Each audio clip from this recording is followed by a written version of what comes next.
You didn't become guarded because you wanted power. You became guarded because you wanted safety. Somewhere along the way, you noticed something unsettling.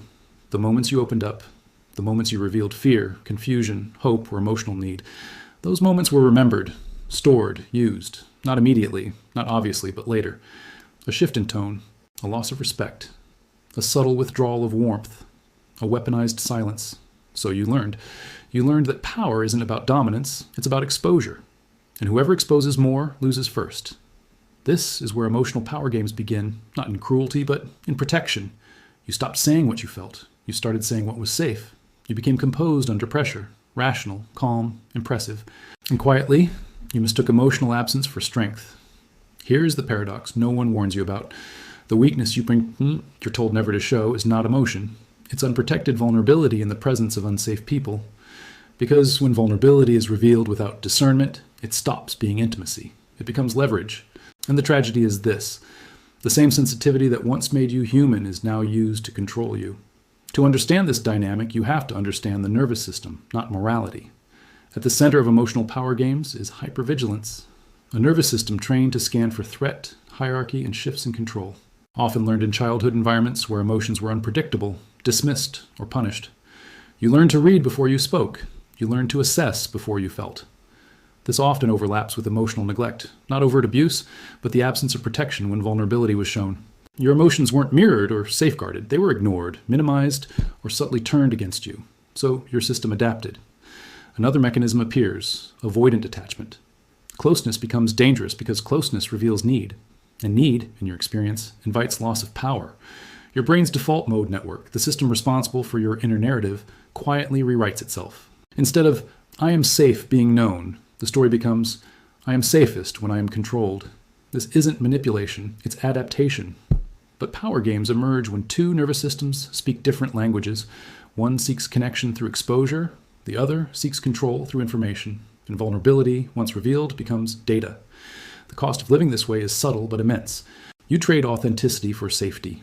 You trade spontaneity for strategy. You trade intimacy for control. Carl Jung warned that what we do not make conscious will control us from the shadows. And here, the shadow is not aggression, it's restraint. You fear being emotionally naked, not because you lack depth, but because you've seen what happens when depth meets the wrong hands. Seneca wrote that power over oneself is the greatest power of all. But this version of self-control isn't freedom, it's containment. Rilke spoke of living the unanswered questions, but you don't live them. You suppress them. Your grief is invisible. Your loneliness is functional. Your strength is admired and deeply misunderstood.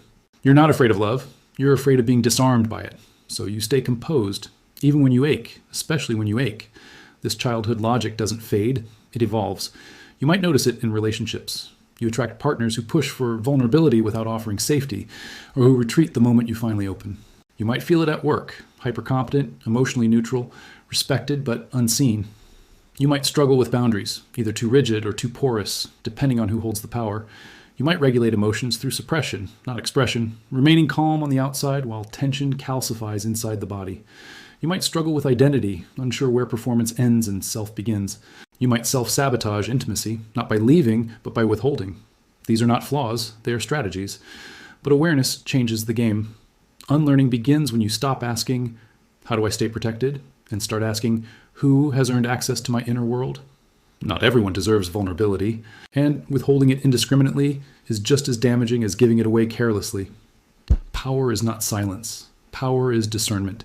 Healing does not mean exposing yourself everywhere. It means choosing where softness is safe. Inner child work helps you recognize the moment you learned that vulnerability was dangerous. Shadow work helps you reclaim the parts of you that were hidden for survival. Nervous system regulation teaches your body that intimacy doesn't automatically mean threat. And slowly, carefully, you practice softness without surrendering yourself. Here is the truth that reclaims your power. Vulnerability is not weakness. Unprotected vulnerability is. You don't need to become harder. You need to become more selective. As one truth anchors this entire journey. Power is not the absence of feeling. It is the ability to feel without being controlled. The goal is not to be fixed, but to become whole. If this spoke to something you've lived, share it with someone who learned strength too early. And if you want to keep exploring the psychology beneath power, stay here. Subscribe, because real power begins where fear no longer decides who you are.